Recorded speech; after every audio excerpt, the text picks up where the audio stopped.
Crooks, Lair, Crooks, Lair, Crooks, Lair, Lair. Crooks, Lair, Crooks, Lair, Lair. Crooks, Lair, Crooks, Lair, Lair. Crooks, Lair, Crooks, Lair, Lair. About 40 minutes. Criminals, hold up. Criminals, welcome back to another episode of Crooks Lair. I'm gonna introduce my boy right now because we played Shivers like a week and a half ago. And I think we both have agreed that this was the funnest show we've ever played. 100%. That shit was so gas. And it was both of our first 360 sets. Yep. That shit was dope as hell. And yeah, and it's funny because I didn't really get connected with you until after that whole show. Yeah, it was definitely after that. Yeah. But anyways, yo, welcome, Mile32, River Dubs. Go ahead and introduce yourself, bro. My name is Mile32, or River Dubs as my friends call me. From Salt Lake City. Most people think I'm from Denver, but I am from Salt Lake City. Been producing and DJing for a good 6 years. Producing for like 4. Love it. I make that heavy stuff. Yeah, it's like a hard market to compete with. But what's cool about Denver is like you can get like such an underground stack lineup. Oh yeah. And it'll sell out. Every time. It'll sell out. Like I think you were saying that one of your shows, and what I mean about what you were saying in the 40 minutes where he was talking to himself, that like you played there on a show with Stains. Yeah. And that crowd wasn't huge, but the right people were there. Yeah, completely. It was Small B and Modus, Dual Pistols tour. Bro, Small B. They had booked my homie Secta for that, and he brought out some guests. It was me, Raw, and Stains, and we all did a big 4-person back-to-back. And that's fire. Yeah, that was like the most energy. One of the sets I've played that was like the most energy ever, other than like Bass Ops and the Shivers show. But there was only 60, 70 people in the crowd, but it was just the energy was there. Yeah. I know all night I was like, nah, Shivers is just closing for us, bro. We're not opening for him. He's closing for us. But I felt pretty comfy with that vibe just because we were going. We were going, man. We were going.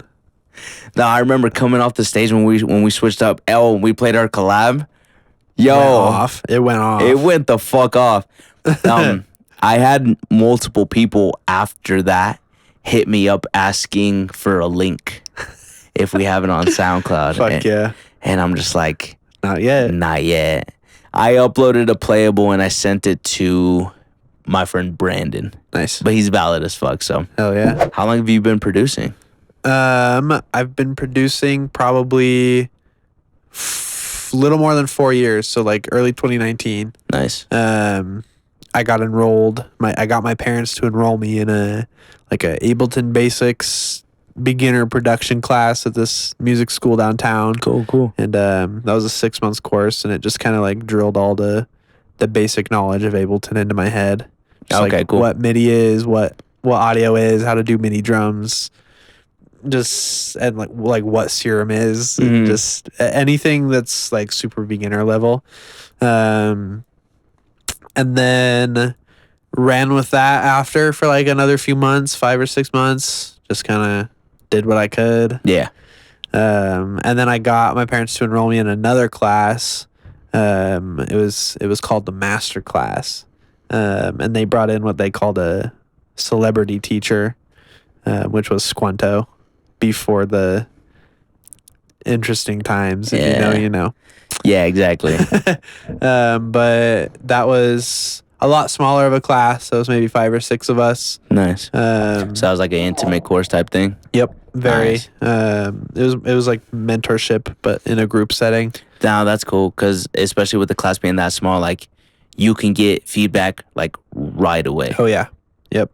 And it's really good feedback. Because I haven't met very many producers that are like as skilled as Squanto was. Okay. Everything he did was like extremely clean and extremely professional. Mm-hmm.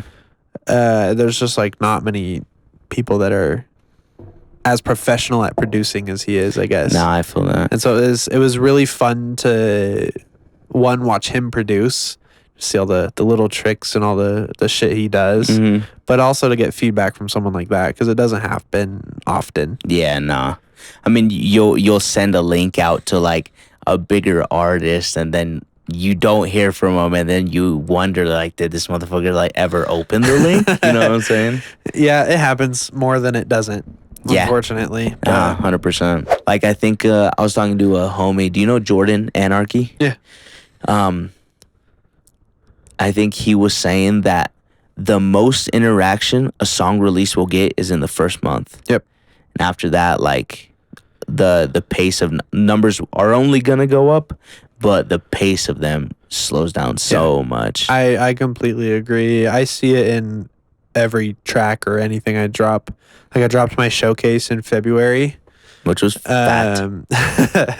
It did really, really, really well for like the first month. Yeah. And now it's still doing really well, like stats wise, but it's definitely on a downward decline. Yeah. I guess.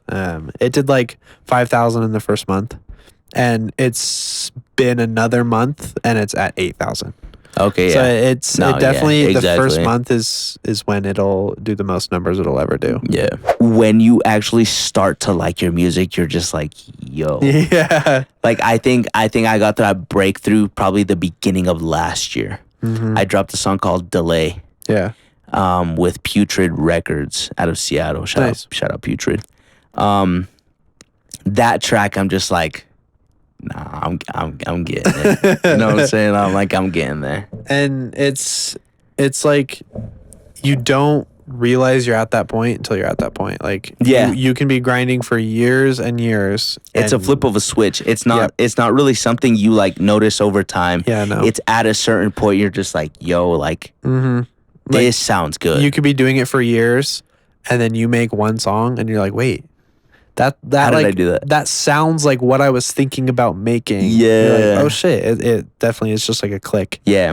We just need to get you back on for another episode. I'm very down. But I'm with it too because I fuck with you and I like it because like you're very talented, super goddamn humble. So it's cool getting to know you and seeing like I haven't known you for long, but like the progress that you've already made, like from what I've seen, I'm just like, Yeah. damn, like you getting it, and like you're doing it because you fuck with the music. You know, Oh, yeah. there's no clout chasing, no nothing like that. Like Yeah, I know. you fuck with dubstep, that's why you want to make dubstep. Yeah. Hell yeah. But if there's anything that you could leave the viewers with, whether it be fucking just a little like motivational quote or any type of promotion for future shit, what is it? Got a bunch of new music for you guys this year. Song next month. Fire. Can't say where. Song next month. Nah, but I do. I have a bunch of music, bunch of shows for you guys. And motivational. Never stop grinding because it will pay off eventually, even if it doesn't seem like it. Hell yeah. It always pays off. Always. Yo, keep grinding. Stay with what you're doing. Do it because you love doing it. Yep. Not because of all the clout or money or like fame or like bitches that Definitely come not with money. it. You know what I'm saying? Definitely not bitches money. either, bro. Bitches don't come in like that. But all right, bro. Thank you so much for joining me. Yeah, of course. Yeah, I'm gonna have you back, and hopefully we get on another ticket together this year because hope like so. I I think it'll more shows happen. with you. I think so too. Fuck yeah, we'll make it happen though. But now, hell yeah, bro. Thanks for coming on. Yeah, of course. Yeah.